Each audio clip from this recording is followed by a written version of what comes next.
So there I was, sitting in Professor Krafnog's advanced xenobiology class at the most prestigious university in the galaxy, listening to him drone on about primitive species classification. You know, just another typical Tuesday morning where I get to pretend I care about the evolutionary hierarchy of lesser beings while nursing a hangover from last night's quantum chemistry celebration. The name is Moran, by the way, and I am a proud Zilithian with 6 degrees in biological sciences and an attitude problem that could power a small moon.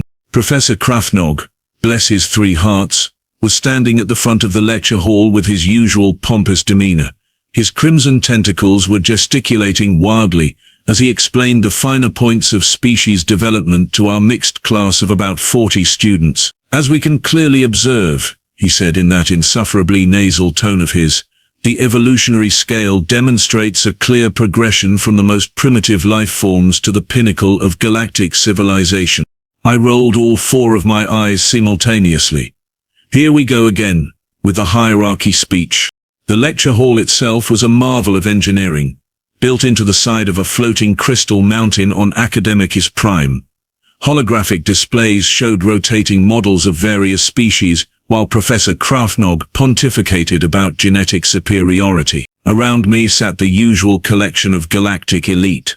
3 Coraxians with their metallic skin gleaming under the artificial sunlight, a pair of Vethani twins whose telepathic chatter I could sense even through my mental shields, and several other species that represented the so-called advanced civilizations of our corner of the universe.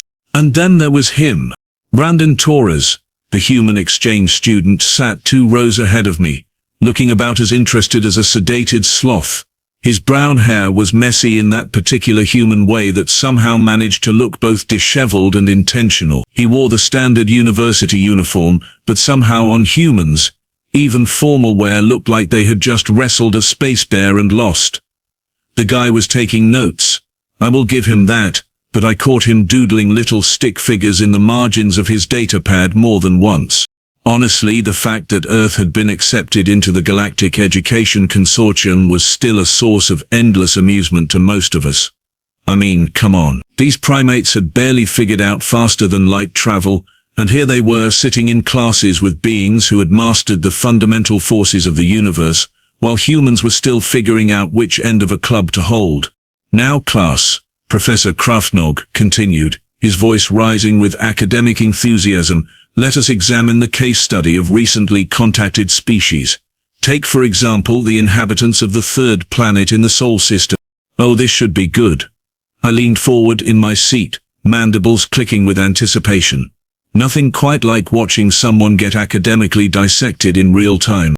Humans represent a fascinating example of a species that has achieved basic spaceflight through sheer stubbornness rather than intellectual evolution, Krafnog explained, completely oblivious to the fact that Brandon was right there in the room. Their renal capacity is approximately 60% smaller than the galactic average, their physical structure is laughably fragile, and their technological advancement appears to be driven more by desperation than innovation. I glanced at Brandon, expecting to see some kind of reaction to this casual roasting of his entire species, maybe embarrassment, anger, or at least mild offense. Instead, the human just sat there with this weird little smile on his face, like he was listening to someone tell a particularly amusing joke. He even nodded along when Krafnog mentioned the fragile physical structure part. What kind of creature listens to insults about their own species and smiles? Seriously, these humans were weird even by galactic standards. Now then, Professor Krafnog announced with the kind of theatrical flair that made me want to throw my datapad at his oversized head. Today we shall witness a live demonstration that will perfectly illustrate the principles we have been discussing. A collective murmur rippled through the lecture hall. Live demonstrations in xenobiology class were rare, mainly because they tended to end with someone getting eaten, dissolved, or transformed into something unpleasant. The professor's 3 eyes gleamed with excitement as he activated the holographic control panel that materialized in front of him. Behold, he said, gesturing dramatically toward the reinforced viewing chamber that descended from the ceiling, a genuine Vorthak Shadowbeast, captured from the death worlds of the Omega Sector. Oh, fantastic. Just absolutely wonderful. A Shadowbeast. because apparently Professor Kraftnog had decided that today was a perfect day to bring one of the galaxy's most efficient killing machines into a classroom full of students. The containment chamber was a marvel of engineering.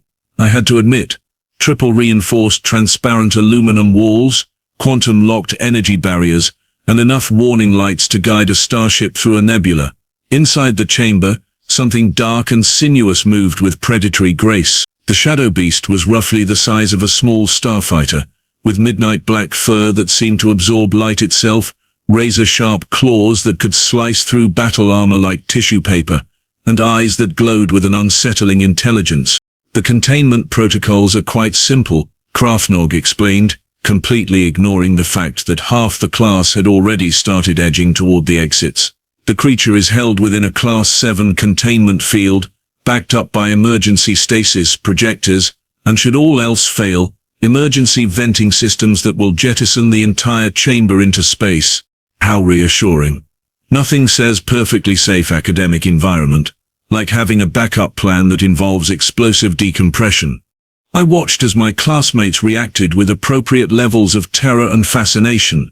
The Coraxians were muttering prayers in their native tongue, their metallic skin shifting to deeper shades of bronze, which I knew from experience meant they were scared senseless. The Vorthak twins had gone completely silent, their telepathic chatter replaced by what I could only assume was psychic screaming.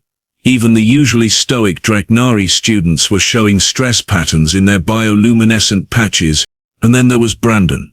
The human was leaning back in his chair with his arms crossed, watching the Shadowbeast with the same casual interest he might show for a house pet. No elevated heart rate that I could detect, no stress pheromones, no involuntary muscle tension. He looked about as concerned as someone watching paint dry in slow motion. Seriously? This guy was either the bravest creature in the galaxy or so monumentally stupid that he had achieved a Zen-like state of ignorance. My money was on the latter. Humans probably could not even comprehend what they were looking at. To them, this apex predator was probably just another big fuzzy animal that they would want to pet and name something ridiculous like Mr. Whiskers. The Shadowbeast represents the perfect example of evolutionary pressure, creating the ultimate predator, Kraftnog continued, oblivious to the growing tension in the room. Notice the enhanced sensory organs, the specialized hunting adaptations. A soft chime interrupted his lecture, then another, and another. I looked up at the containment field readings displayed on the classroom monitors, and my stomach dropped faster than a tourist's wallet on Risa Station. The energy levels were fluctuating, not dramatically, but enough to make the warning indicators start flashing amber instead of their usual reassuring green. "Ah," Professor Kraftnog said, his voice carrying just the slightest hint of concern that he was trying very hard to hide. "It appears we are experiencing some minor technical difficulties with the containment grid. Nothing to worry about, of course. The backup systems are more than adequate. More chimes, more flashing lights." The amber warnings were rapidly shifting toward a very unfriendly shade of orange. The next 30 seconds happened so fast that my brain took a moment to catch up with reality. 1 second, Professor Kraftnog was frantically jabbing at his control panel like a Coraxian playing speed chess. The next second, there was a sound like reality tearing itself in half, followed by the most terrifying phrase in any language: "Containment breach. Containment breach. All personnel evacuate immediately." The Shadowbeast did not just break out of its prison. Oh no, that would have been too simple. Instead, it flowed out like liquid death, moving with the kind of predatory grace that made every survival instinct in my body start screaming at maximum volume. The transparent aluminum walls, those supposedly impenetrable barriers that could withstand the impact of a small asteroid, cracked like eggshells under pressure that should not have been possible. Panic erupted faster than a supernova in a binary system. The Coraxians were the first to bolt, their metallic forms clanging against each other as they scrambled for the exits with all the dignity of caffeinated squirrels. The Vorthak twins were next, their telepathic screaming so loud that I could feel it through my mental shields like nails on a chalkboard. Even the usually composed Draknari students were abandoning their posts, their bioluminescent patches flashing in distress patterns that roughly translated to "Oh sweet cosmic void, we are all going to die." Professor Krafnog, bless his cowardly hearts, took one look at his escaped detenstration subject and immediately activated the emergency faculty evacuation protocol. This involved him pressing a big red button that opened a personal escape pod behind his desk, into which he promptly threw himself with the speed and grace of a panicked water buffalo. "Every being for themselves," he shouted as the pod sealed itself and shot out through an emergency exit I had not even known existed. Wonderful, just absolutely wonderful. Our esteemed educator had just abandoned 40 students with a loose apex predator and the kind of helpful parting advice usually reserved for sinking ships. The security response was even more pathetic than I had expected, which was saying something considering my expectations were already lower than the atmospheric pressure on a dead moon. The automated defense turrets that dropped from the ceiling took approximately 3 seconds to identify the threat, another 2 seconds to target the Shadowbeast, and exactly 0 seconds to be completely shredded by claws that moved faster than my eyes could track. The campus security guards arrived next, all 2 of them, armed with standard-issue stun weapons that were about as effective against a Shadowbeast as throwing marshmallows at a black hole. The first guard, a brave but obviously under-trained Zalithian, like myself, managed to get off exactly 1 shot before the Shadowbeast demonstrated why it had earned its fearsome reputation across 17 star systems. The creature moved like liquid nightmare, flowing across the lecture hall floor with impossible speed. One moment it was near the shattered containment chamber, the next it was behind guard number 1, who suddenly discovered that his supposedly puncture-resistant armor was about as useful as tissue paper in a hurricane. The guard's terrified scream cut off abruptly as razor-sharp claws found their mark. Guard number 2 took one look at his colleague's fate, dropped his weapon, and ran screaming from the room like his tail was on fire, which, considering the circumstances, was probably the smartest tactical decision anyone had made all day. Meanwhile, students were trampling each other in their desperate attempts to reach the exits. The main doors had sealed automatically as part of the emergency lockdown protocols, trapping us all inside with a creature that could probably take apart a battlecruiser with its bare claws. Emergency lighting bathed everything in hellish red, the alarm klaxons were loud enough to wake the dead, and somewhere in the distance I could hear the sound of reinforced bulkheads being torn apart like wrapping paper. I was pressed against the far wall, my heart's pounding so hard I thought they might actually explode, watching in absolute terror as the Shadowbeast began systematically hunting the students who had not made it to the sealed exits. 3 Coraxians were cornered near the emergency stairs, their metallic skin now pale with fear. The creature was toying with them, the way a cat plays with wounded prey, its glowing eyes reflecting an intelligence that was somehow worse than simple animal savagery. And through all of this chaos, all of this screaming and terror and very real possibility of gruesome death, Brandon Torres remained exactly where he had been sitting throughout Professor Krafnog's entire lecture. The human had not moved, had not panicked, had not even bothered to stand up. He was just sitting there in his chair, hands folded calmly in his lap, watching the Shadowbeast hunt my classmates with the kind of detached interest usually reserved for nature documentaries. His expression was not fear, not panic, not even concern. If I had to describe it, I would say he looked mildly curious, like he was observing some particularly interesting scientific phenomenon. What kind of creature watches apex predators tear apart a classroom and responds with casual scientific interest? That was when Brandon Torres did something that fundamentally broke my understanding of reality. He stood up. Not quickly, mind you. Not with the panicked urgency of someone whose life was in immediate danger. No, the human rose from his chair with the slow, deliberate movements of someone who had just decided it was time to stretch his legs during a particularly boring lecture. His posture was relaxed, shoulders loose, hands unclenched. There was absolutely nothing in his body language that suggested he had even noticed there was a continent-sized predator actively hunting students less than 20 meters away from him. I watched in absolute disbelief as Brandon turned toward the Shadowbeast with the same casual interest he might show for a campus tour guide.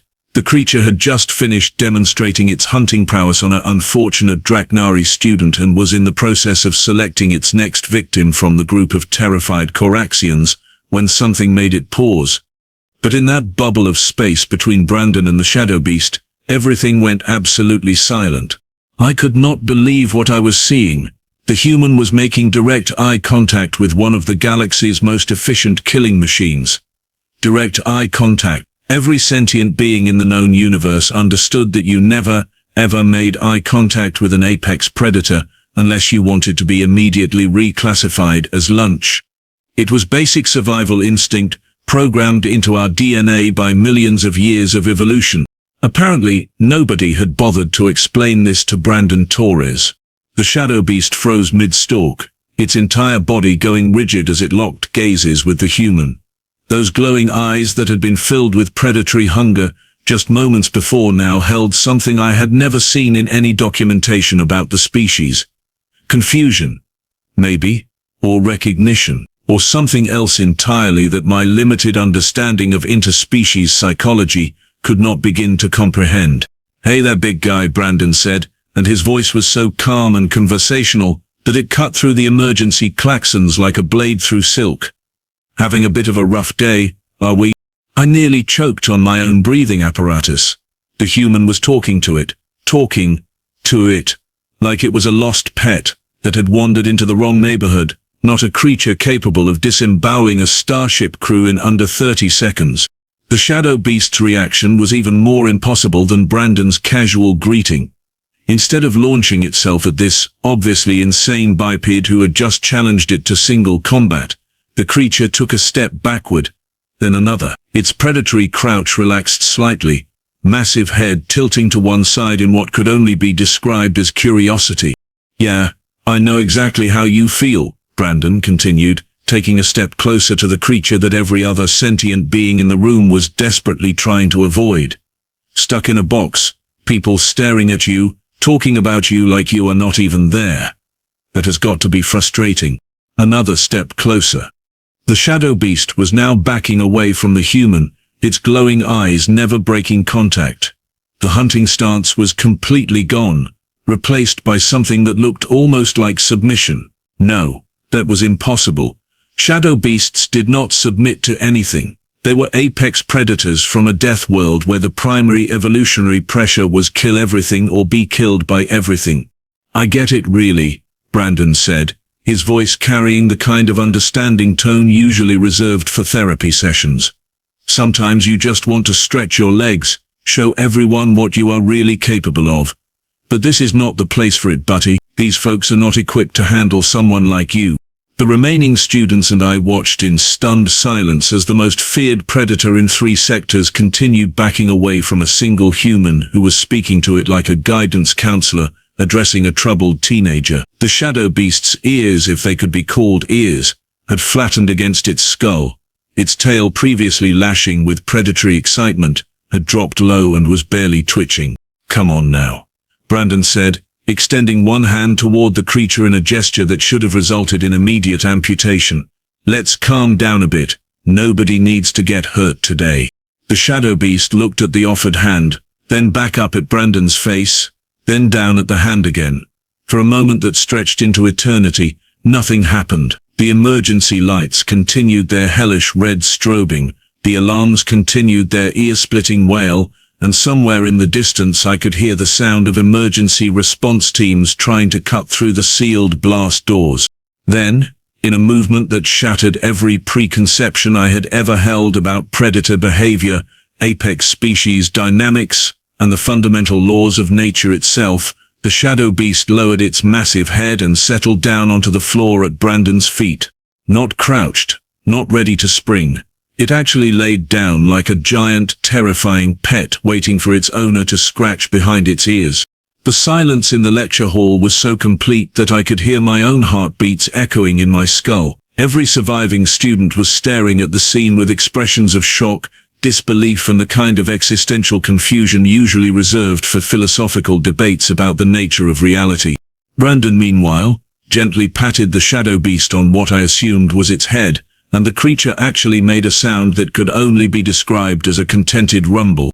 The emergency response teams that finally cut through the blast doors approximately 10 minutes later were equipped for a full-scale containment breach scenario. They came through those doors wearing military-grade combat armor, carrying weapons that could probably level a small building, and shouting tactical commands in at least 4 different languages. What they found instead was a scene that would probably require therapy sessions for the next several decades.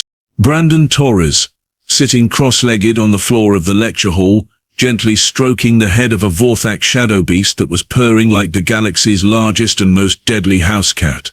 The lead security officer, a grizzled Coraxian veteran whose metallic skin bore the scars of numerous combat deployments, took one look at the scene and stopped so abruptly that the rest of his team collided with him like a chain reaction of confused military personnel. "What in the name of all the cosmic forces is going on here?" he demanded, his weapon still trained on the Shadowbeast, despite the obvious fact that it was about as threatening as a sedated puppy at the moment. "Oh, hey there," Brandon said cheerfully, looking up from his impromptu pet therapy session. "Sorry about the mess. Little guy here just needed some understanding and a gentle touch. He is all calmed down now, are not you, buddy?" The Shadowbeast responded with another rumbling purr that vibrated through the floor panels. Professor Krafnog chose that moment to make his grand reappearance, emerging from whatever hidey hole he had crawled into when things went sideways. His usual pompous demeanor was notably absent, replaced by the kind of nervous energy usually associated with small prey animals who had just realized they were being hunted.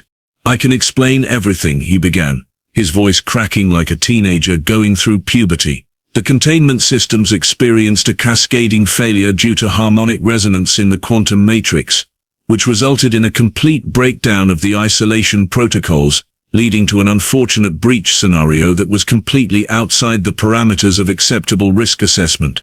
In other words, he had absolutely no idea what had gone wrong or why, but he was going to use as many technical terms as possible to avoid taking responsibility for nearly getting his entire class eaten by an apex predator." "Right," said the security chief, clearly unimpressed by this display of academic word salad. "And how exactly did the human manage to subdue a Class A predator with his bare hands?"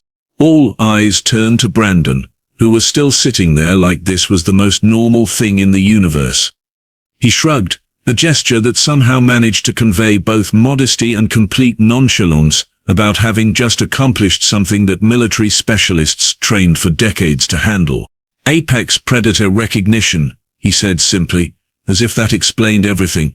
"Most predators can tell when they are dealing with something higher up the food chain.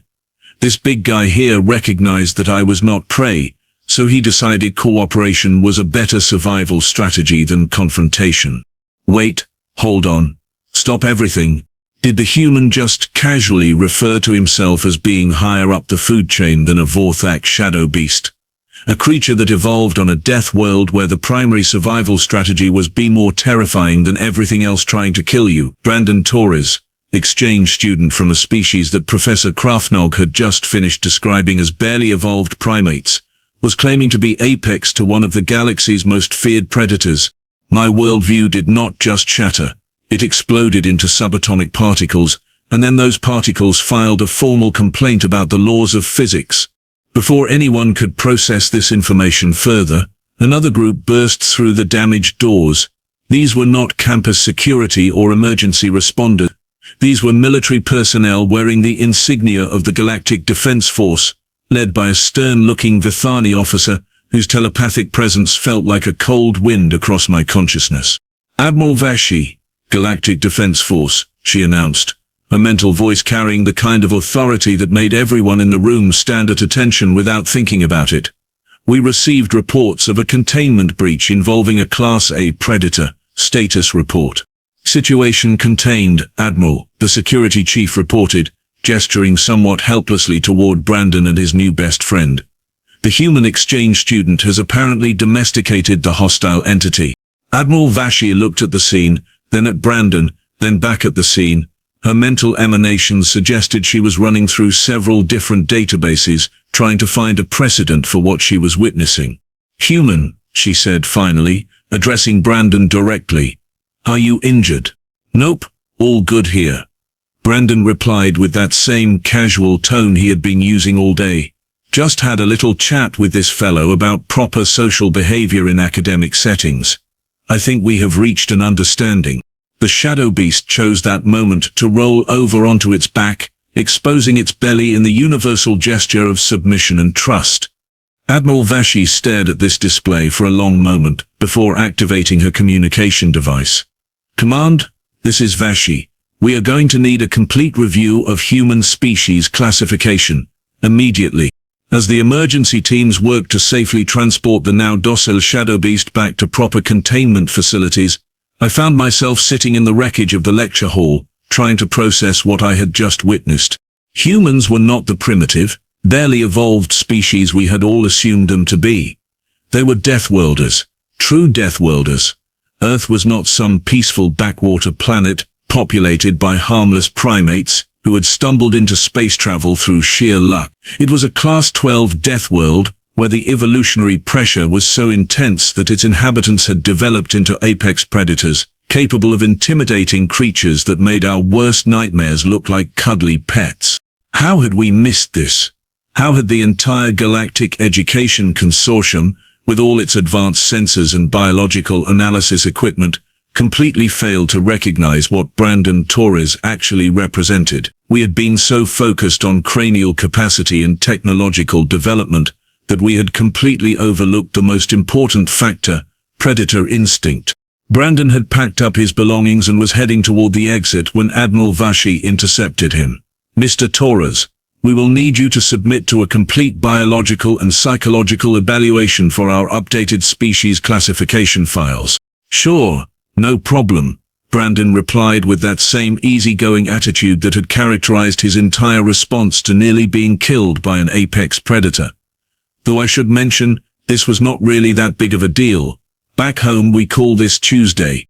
Tuesday, he called subduing a galactic apex predator Tuesday. "One more question," Admiral Vashi said, her telepathic presence radiating curiosity. "How did you know the creature would respond to your approach?"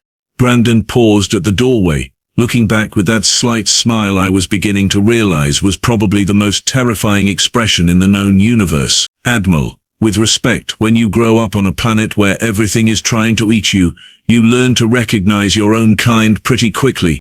And with that casual observation that would probably require the rewriting of every xenobiology textbook in the galaxy, Brandon Torres walked out of the lecture hall, leaving the rest of us to contemplate the horrifying possibility that humans were not the primitive species we had welcomed into galactic society. They were the apex predators we had accidentally invited to the dinner table. As I sat there among the wreckage of what had been, until this morning, a perfectly normal advanced xenobiology class, I could not help but appreciate the cosmic irony of the situation. Here we were, representatives of advanced galactic civilization with our superior intellects and our sophisticated technology, and we had spent the entire semester condescending to a species that could apparently convince our worst nightmares to roll over and play dead with nothing more than eye contact and a calm voice. But one thing was absolutely certain. I was never again going to assume that a species was primitive just because they had not figured out quantum mechanics yet. Sometimes the most dangerous predators are the ones that do not look dangerous at all. Class dismissed indeed.